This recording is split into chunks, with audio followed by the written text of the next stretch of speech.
5 ans passés, nos églises avaient séché. On n'avait pas de fidèles, on avait perdu beaucoup de fidèles.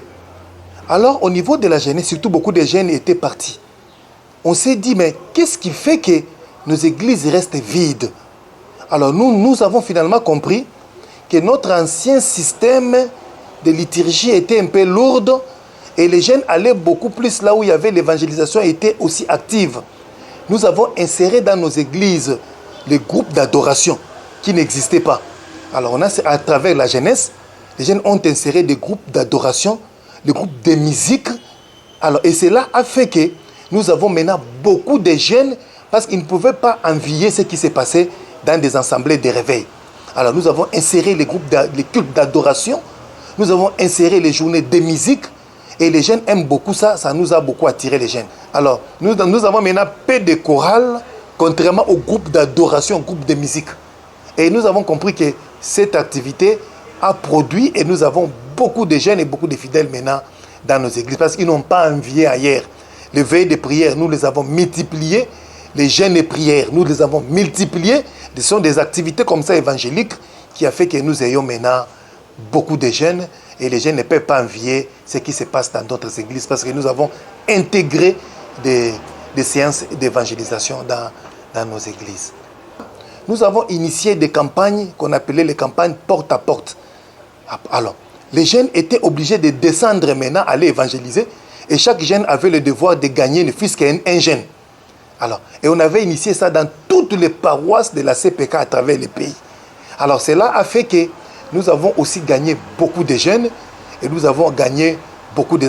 On a compris que l'évangélisation, si cela se passe entre les jeunes ont la facilité de gagner d'autres jeunes.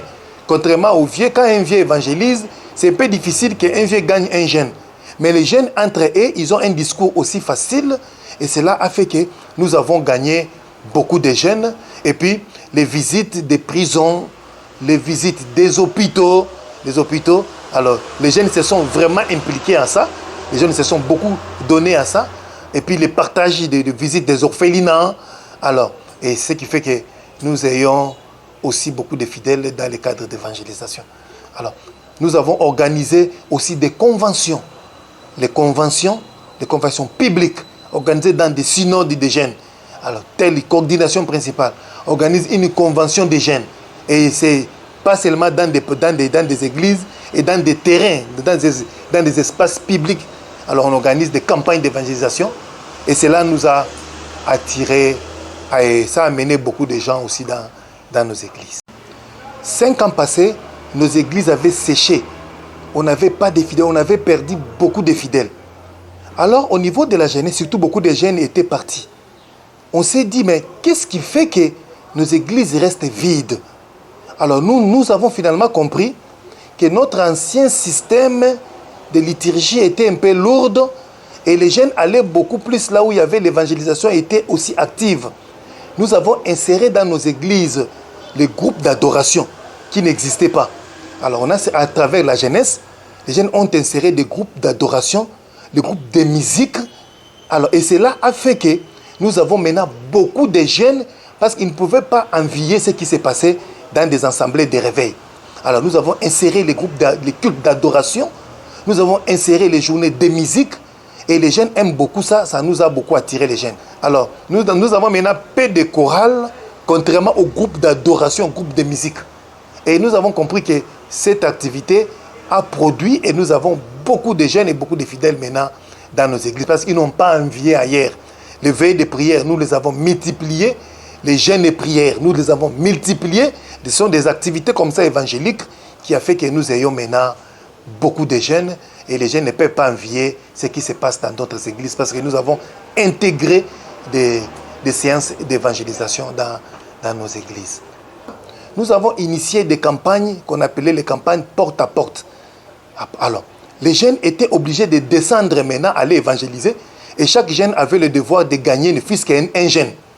Alors, et on avait initié ça dans toutes les paroisses de la CPK à travers le pays. Alors, cela a fait que nous avons aussi gagné beaucoup de jeunes et nous avons gagné beaucoup de... On a compris que l'évangélisation, si cela se passe entre les jeunes ont la facilité de gagner d'autres jeunes. Contrairement aux vieux, quand un vieux évangélise, C'est un peu difficile qu'un vieux gagne un jeune. Mais les jeunes, entre eux, ils ont un discours aussi facile. Et cela a fait que nous avons gagné beaucoup de jeunes.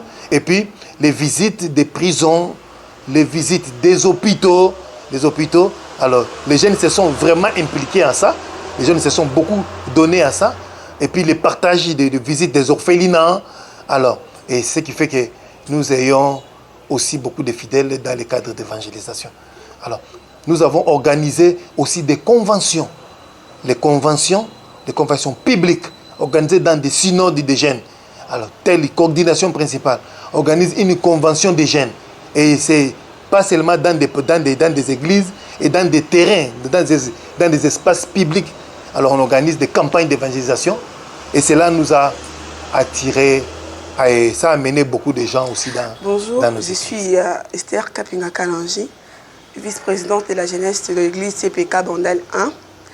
Alors, depuis l'année 2017, moi et les membres de ma jeunesse, nous sommes décidés d'aller faire des tours à l'orphelinat, partager ce que nous avons avec ces enfants-là. Pour nous, c'est un moyen de démontrer notre foi et aussi de gagner des âmes pour le Christ, un moyen d'évangélisation, voilà.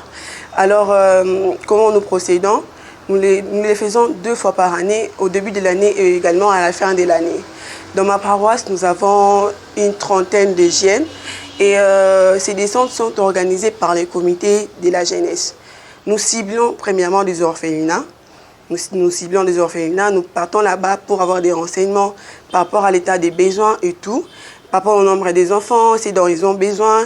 Et nous rentrons avec cet état des besoins à la jeunesse de l'église.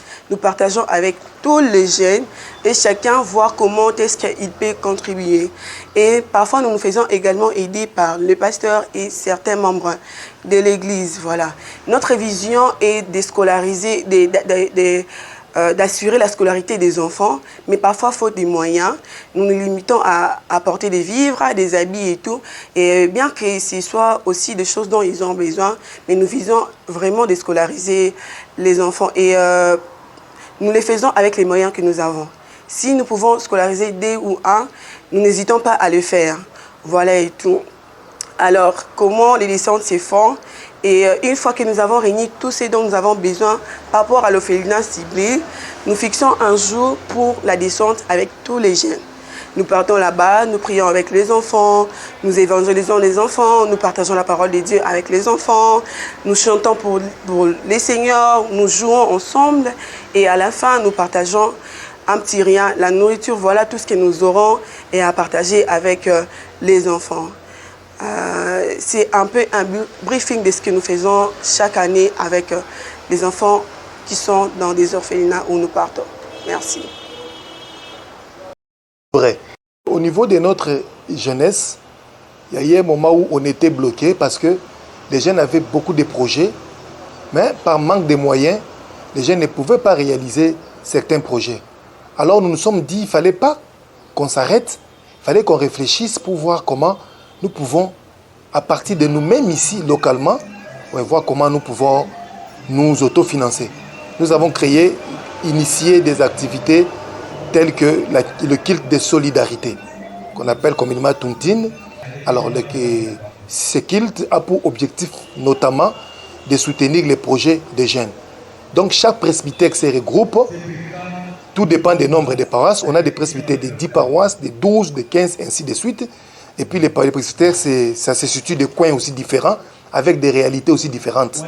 Alors, pour les presbytères un peu proches de la ville, ils contribuent avec $50 par paroisse. Alors, il y a des presbytères de 10 paroisses. S'ils ont $500, on remet à une paroisse et la paroisse commence une activité.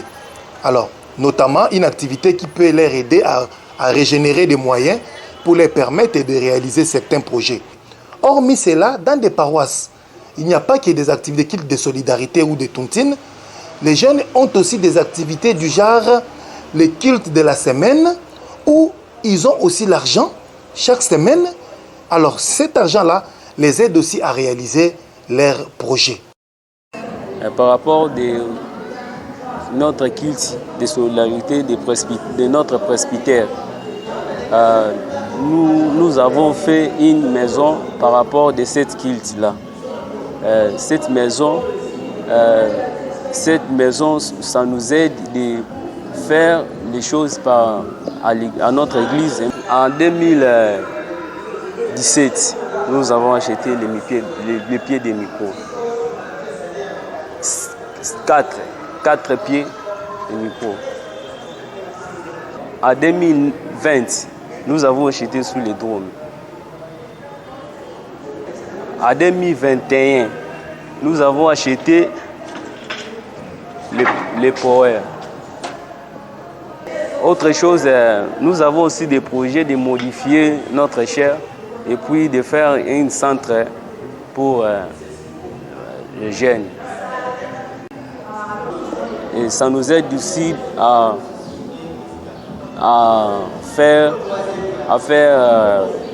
aider les handicapés et les enfants orphelins et puis et les inaptes. Voilà ce que nous avons fait à la maison celle-ci. Nous avons construit comme le président avait dit depuis 2015. On a commencé la construction en 2015 et on a fini. Les soldes qui entrent, nous aidons les jeunes vulnérables. Il y a des situations de deuil ici, parfois une intervention comme ça. Nous intervenons comme on a dû. Et non seulement ça, la maison n'a pas seulement été construite par l'argent des cultes de solidarité. Il y a de nos propres efforts que nous avons faits. Créer des séminaires. Nous créons des séminaires, dans ces cas, nous recevons quelques sommes et nous continuons à construire. Et ce terrain ici, on avait acheté, à cette époque-là, le terrain se vendait à un coût abordable. La raison pour laquelle on avait profité pour avoir ce 8 hectares de terrain ici. Ce terrain ici est exploité quelque part parce que nous avons jugé bon de faire louer ces terrains aux mamans veuves, aux mamans vulnérables qui se trouvent dans notre église. Donc vous verrez, il y a le champ pour le maman vulnérable et le maman veuve. Donc, ils profitent pour faire leur champ ici en louant par rapport à ce que nous avons, par rapport à ce que la disposition qui a été déjà mise à leur place. Donc, le maman, seulement le maman de notre église et d'autres personnes, comme les enfants vulnérables, pour aider seulement notre église. Tel que demain, là, c'est déjà la rentrée scolaire. Donc, on pense à ces enfants-là qui n'ont même pas le moyen pour se faire scolariser, bien qu'il y a la gratuité de l'enseignement dans notre pays. Mais ça demande toujours de moyens, tels que les achats des uniformes, donc les fournitures scolaires. Donc, nous leur assistons aussi. Là, c'est pour les enfants vulnérables. Bon, nous assistons plus de 20 enfants dans notre église, qui sont dans notre église. Nous sommes là devant la porcherie. Ce projet ici, c'est le projet des jeunes. Les jeunes de CPK Menka au centre. Nous avons vu que non, nous ne pouvons pas rester comme ça sans voir quelque chose. Alors, nous nous sommes organisés par rapport à notre moyen que nous mettons à l'église chaque samedi comme notre journée de la jeunesse. C'est le vendredi où nous sommes rentrés ici parce que nous étions pendant le camp biblique, nous avons fait 3 jours là-bas. Alors, avant d'aller participer, nous devons contribuer parce que nous allons manger là-bas, on va nous loger.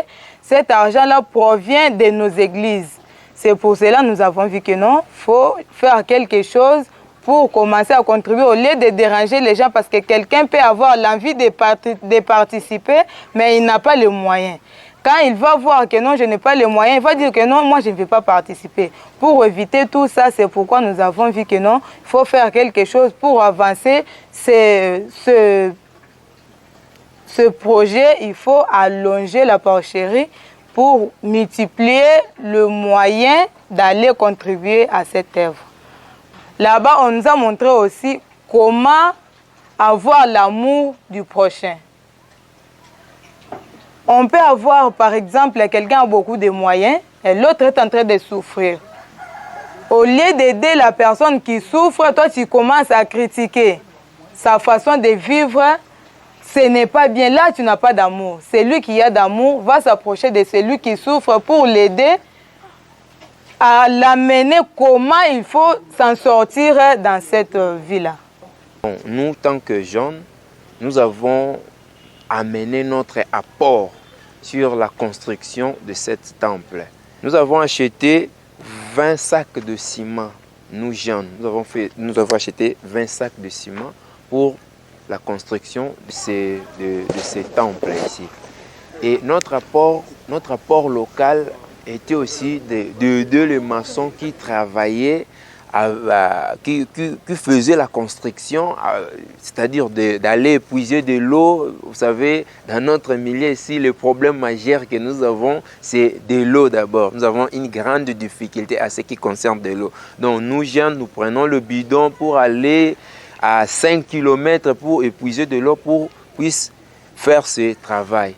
On n'a pas que tout pris sur la contribution. Il y a aussi nos contributions, nos propres argent. Cela veut dire avec un petit rien que nous gagnons, nous mettons aussi nous avons mis pour réaliser ça. Il y a aussi des offrandes dans les kits de jeunes. Nous aussi, avec notre propre organisation, nous sommes cotisés. On a une caisse sociale à nous, dans la paroisse. Donc ça aussi, ça vient de fonds qui a aidé à ce que le bâtiment puisse être construit. Et ces $150 nous permet non seulement de financer nos propres activités, mais aussi d'aider les démunis.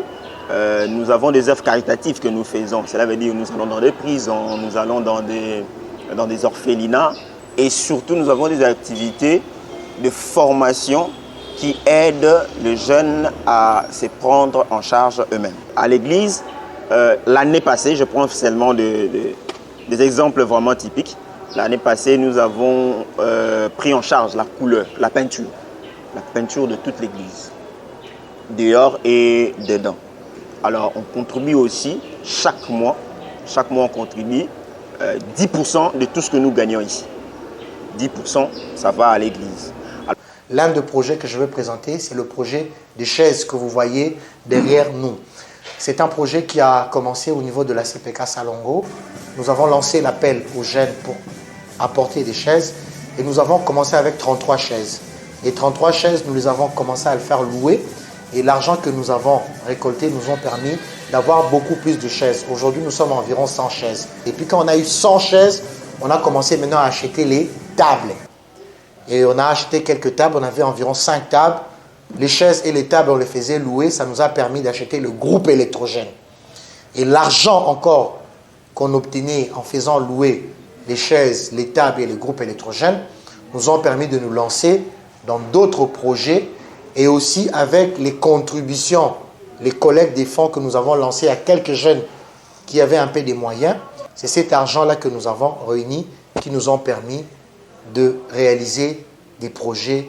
Il y a le projet du local des jeunes que nous avons construit ici. Ce projet nous permet encore une fois d'avoir de l'argent parce que nous avons mis un locataire qui nous loue, qui nous donne de l'argent chaque fin du mois. Et avec cet argent, nous soutenons les conférences, les conventions. Avec cet argent, nous assistons tous les jeunes qui sont éprouvés, qui ont des problèmes de santé. Nous payons même les frais de scolarité à certains jeunes. Et c'est des genres de projets qui aident la communauté, qui aident le presbytère, qui aident les jeunes de la paroisse à se consolider pour aller encore de l'avant dans le cadre de l'œuvre du Seigneur.